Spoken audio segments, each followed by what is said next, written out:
Hello नमस्कार दोस्तों, मैं हूं राजीव और आप देख रहे हैं झारखंड अपडेट। दोस्तों चलिए हम लोग शुरू कर लेते हैं आज के इस सेशन को।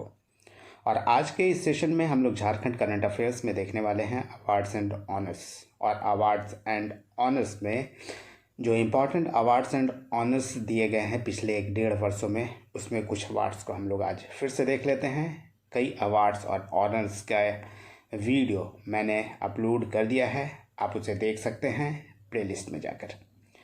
तो आइए दोस्तों, अवार्ड्स एंड ऑनर्स के इस सीरीज़ को हम लोग शुरू करते हैं। और इस सेशन का पहला अवार्ड हम लोग देखने वाले हैं बाल साहित्य पुरस्कार 2023। यह पुरस्कार साहित्य अकादमी द्वारा दिया जाता है और 2023 के बाल साहित्य पुरस्कार से सम्मानित किया गया है मानसिंह मांझी को।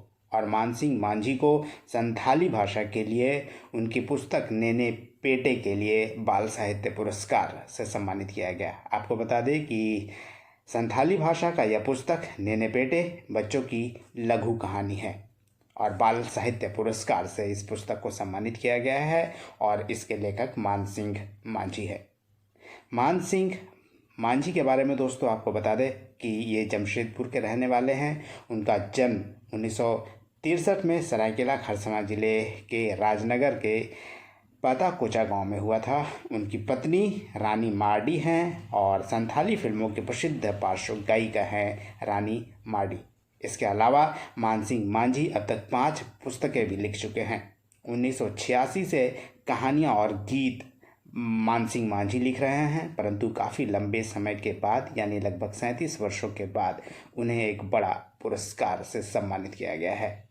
आपको बता दें कि बाल साहित्य पुरस्कार के तहत मानसिंह मांझी को उत्कीर्ण ताम्रफलक पुरस्कार स्वरूप दिया गया। इसके अलावा 50,000 रुपये की सम्मान राशि भी बाल साहित्य पुरस्कार के तहत मानसिंह मांझी को प्रदान किया गया। इसके अलावा संथाली साहित्य में मानसिंह का क्या योगदान है उसे भी जान लेते हैं।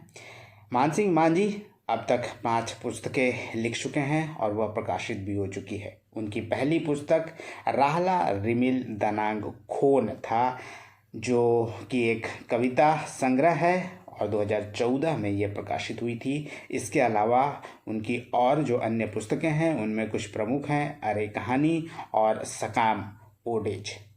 बच्चों की लघु कहानी नेने पेटे 2018 में प्रकाशित हुई थी, जिसे 2023 का बाल साहित्य पुरस्कार से सम्मानित किया गया। आपको बता दें कि साहित्य के अलावा मांझी फिल्म निर्माता और गीतकार भी है, यानी प्रोड्यूसर और लिरिसिस्ट भी है।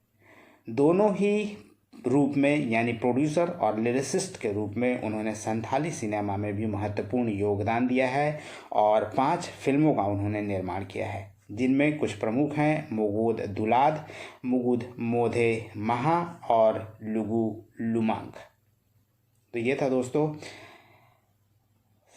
बाल साहित्य पुरस्कार के बारे में जो मानसिंह मांझी को दिया गया है और मानसिंह मांझी का क्या योगदान है संथाली साहित्य में, उसे भी हम लोगों ने इसके माध्यम से जान लिया है। आइए अब गुरु ब्रह्मा अवार्ड के बारे में जान लेते हैं। गुरु ब्रह्मा अवार्ड दिया गया गुरु सुशांत मोहापात्रा को और गुरु सुशांत मोहापात्रा एक प्रसिद्ध छऊ कलाकार हैं और उन्हें उड़ीसा में जगन्नाथपुरी में आयोजित एक कार्यक्रम में जून 2022 में सम्मानित किया गया था।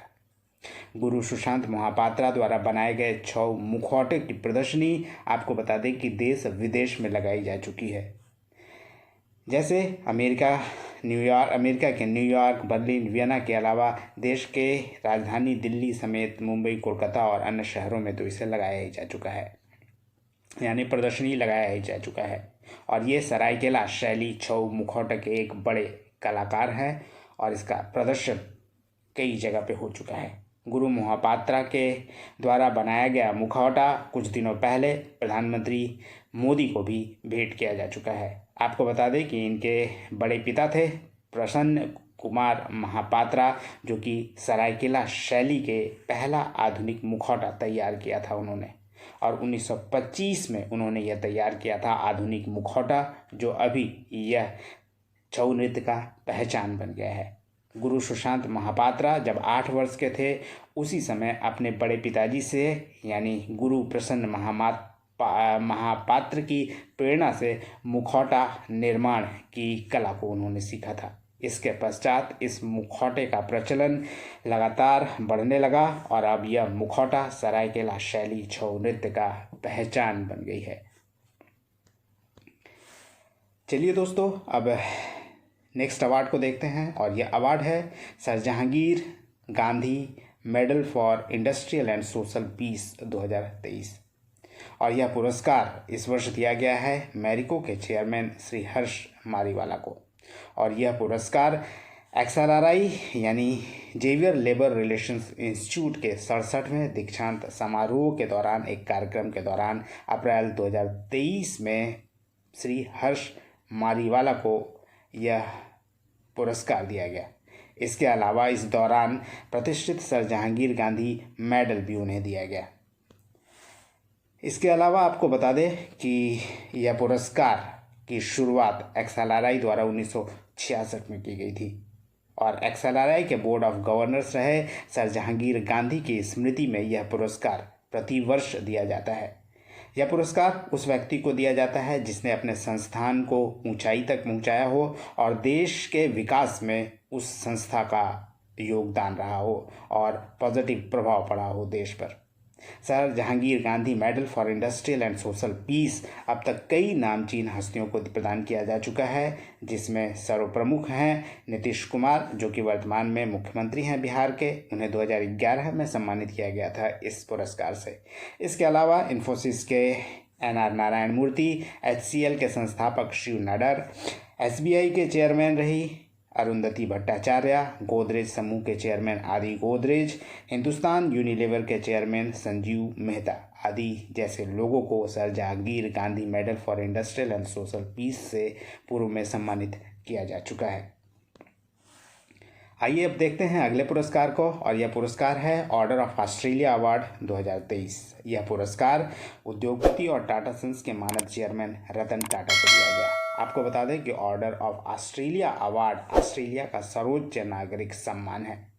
भारत ऑस्ट्रेलिया के बाइलेटरल टाइज यानी दोनों देशों के द्विपक्षीय समझौते को मजबूत करने और उसके प्रयासों के लिए टाटा को यानी रतन टाटा को ऑर्डर ऑफ ऑस्ट्रेलिया से सम्मानित किया गया। टाटा 2022 में भारत ऑस्ट्रेलिया आर्थिक सहयोग और व्यापार समझौते का एक बड़ा मजबूत समर्थक रहा है। इसके अलावा आपको बता दें कि टाटा कंसल्टेंसी सर्विसेज जो है ऑस्ट्रेलिया में किसी भी भारतीय कंपनी का सबसे बड़ा कार्यबल है, यानी टाटा कंसल्टेंसी सर्विसेज में वहाँ लगभग 17,000 कर्मचारी काम करते हैं। इसके अलावा आपको बता दें कि रतन टाटा को कई राष्ट्रीय अंतर्राष्ट्रीय पुरस्कार से सम्मानित किया जा चुका है पूर्व में, और उनमें जो प्रमुख हैं वो भारत सरकार द्वारा दिया गया सर्वोच्च नागरिक सम्मान पद्म भूषण और पद्म विभूषण भी शामिल है।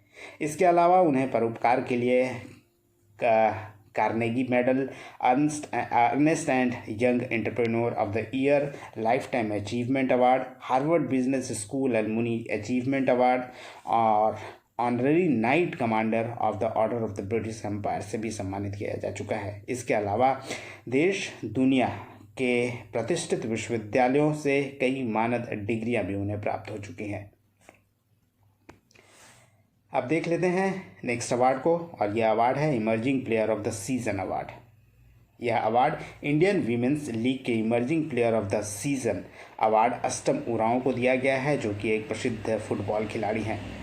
FIFA under 17 women's world cup जो हाल ही में संपन्न हुआ उसमें भारतीय महिला टीम की अष्टम उरांव कप्तान थी और गुमला की रहने वाली है और अहमदाबाद में उन्हें emerging player of the season award से सम्मानित किया गया। आपको बता दें कि अष्टम उरांव इंडियन वीमेंस लीग की किक स्टार्ट FC टीम की हिस्सा है और इस प्रतियोगिता के फाइनल मुकाबले के समापन के बाद उन्हें इस पुरस्कार से सम्मानित किया गया और उन्हें यह पुरस्कार ऑल इंडिया फुटबॉल फेडरेशन के लिए दिया गया है और उनकी बेस्ट परफॉर्मेंस यानी बेहतरीन परफॉर्मेंस के लिए अष्टम उरांव को emerging player of the season award से सम्मानित किया गया है।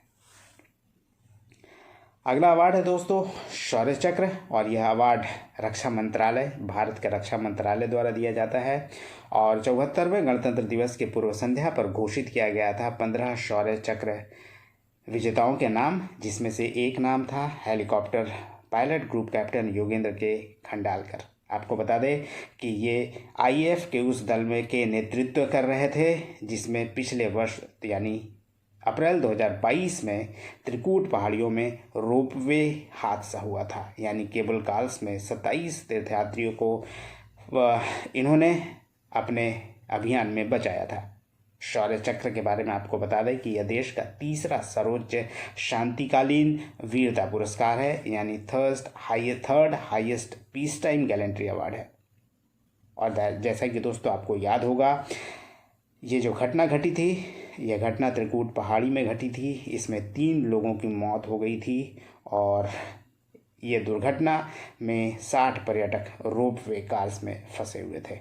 और इस के राहत कार्य में खांडेलकर का बड़ा योगदान रहा था, जिसका कारण भारत सरकार के रक्षा मंत्रालय द्वारा शौर्य चक्र से उन्हें सम्मानित किया गया था। वैसे दोस्तों ये झारखंड के रहने वाले नहीं हैं, नासिक के, महाराष्ट्र के हैं। ये था दोस्तों सेशन आज का। उम्मीद करता हूँ अवार्ड एंड ऑनर्स का ये सेशन पसंद आया होगा। धन्यवाद। फिर मिलते हैं नेक्स्ट सेशन में। जुड़े रहिए झारखंड अपडेट के साथ। धन्यवाद।